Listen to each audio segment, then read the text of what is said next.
Sejam bem-vindos a mais uma aula do nosso curso sobre reunião mediúnica. A aula de hoje abordará esse interessante tema, dúvida de muitos espíritas, principalmente iniciantes e até os mais antigos, sobre o médium de sustentação ou apoio em uma reunião mediúnica.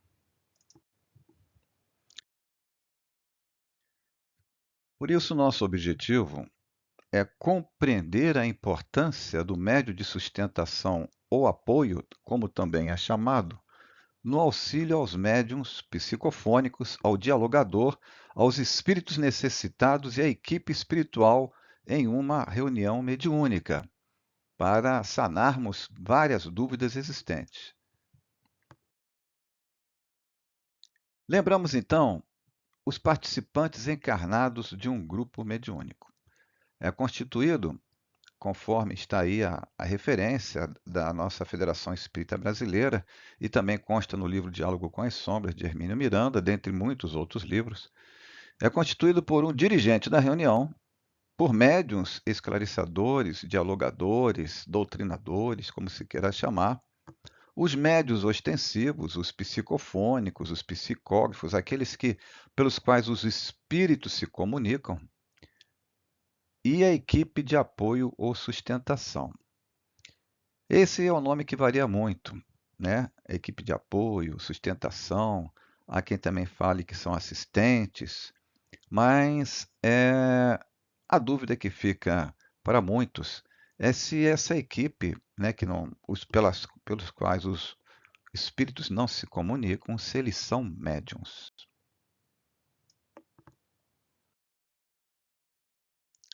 Então, o que nos diz a doutrina, vários livros, né?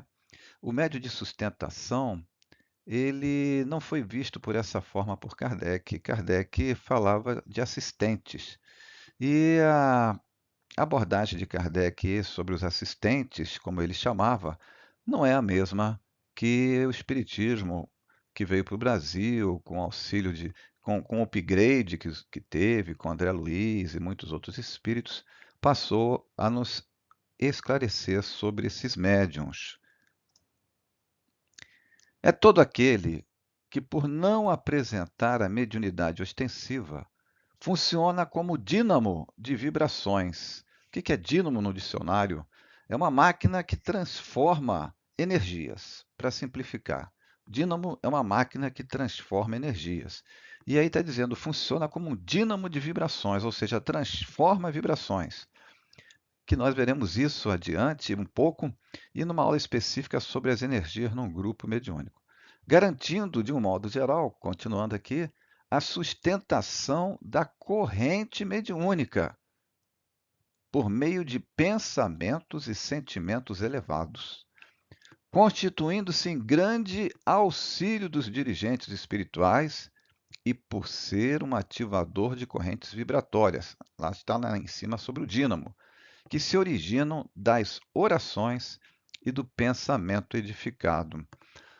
Nós já aprendemos, estamos aprendendo que o nosso pensamento emite energias, emite ondas mentais. Então, nós estamos encarnados, temos a energia animalizada, né, que acompanha o nosso corpo no duplo etérico, né, para que o ser viva, né, é o fluido vital, já estudamos isso lá no curso sobre perispírito. Então, essa energia vai sendo dinamizada numa reunião mediúnica. E é médium ou não é médium? Vamos começar a trabalhar essa reflexão. Até que ponto o trabalho do médium de sustentação ele se equivale ao do passista?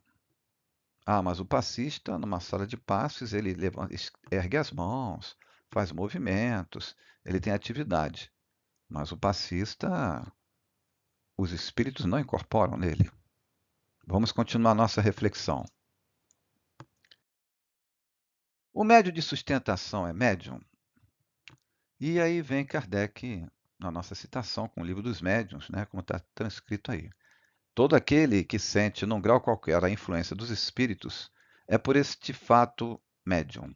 Essa faculdade é inerente ao homem, Então, todos os seres humanos a possuem, como nós já sabemos. Não constitui, portanto, um privilégio exclusivo. Por isso mesmo, raras são as pessoas que dela não possuam alguns rudimentos. Pode, pois, dizer-se que todos são mais ou menos médiuns. Todavia, usualmente, assim só se qualificam como médiuns aqueles em quem a faculdade mediúnica se mostra bem caracterizada e se traduz por efeitos patentes de certa intensidade, o que então depende de uma organização mais ou menos sensitiva.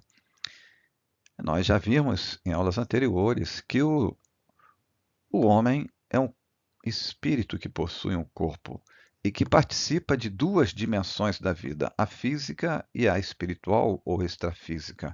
Então é impossível, ao ser encarnado, não sentir minimamente a influência do mundo espiritual e, por outro lado, também não influenciar minimamente o mundo espiritual.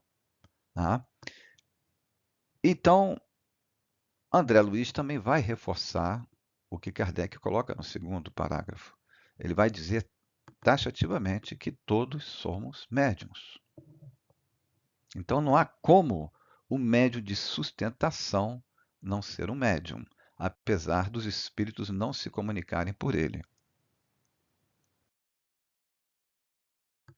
Vamos ver esse caso citado neste livro, Bastidores da Mediunidade, um livro excelente que eu recomendo a leitura.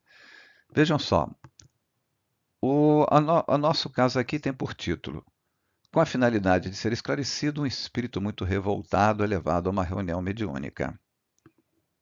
Então, conta-nos lá este capítulo, né, do livro, aí, capítulo 9, cujo título é Salvo pelo Elemento de Sustentação.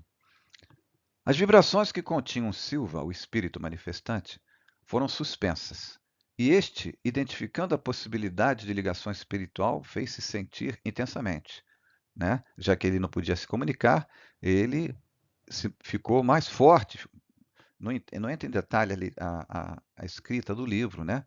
Mas se fez sentir intensamente como? Ficou mais nervoso, certamente pelo que vem escrito a seguir. Então, o vidente do grupo captou com as características dos obsessores que desejam amedrontar e ficou preso à imagem. O vidente ficou preso à imagem assustadora do espírito, sem oferecer recursos de ajuda. O vidente ficou paralisado. O audiente apavorou-se com os urros frenéticos. O médium audiente, apesar de não ver, ele ouvia os urros do espírito e também ficou apavorado e não contribuiu com nada. O psicofônico, por quem o espírito daria comunicação, sentindo os fluidos inferiores e percebendo-lhe o mundo íntimo, entregou-se ao medo improdutivo. Então, ninguém estava contribuindo com nada aí.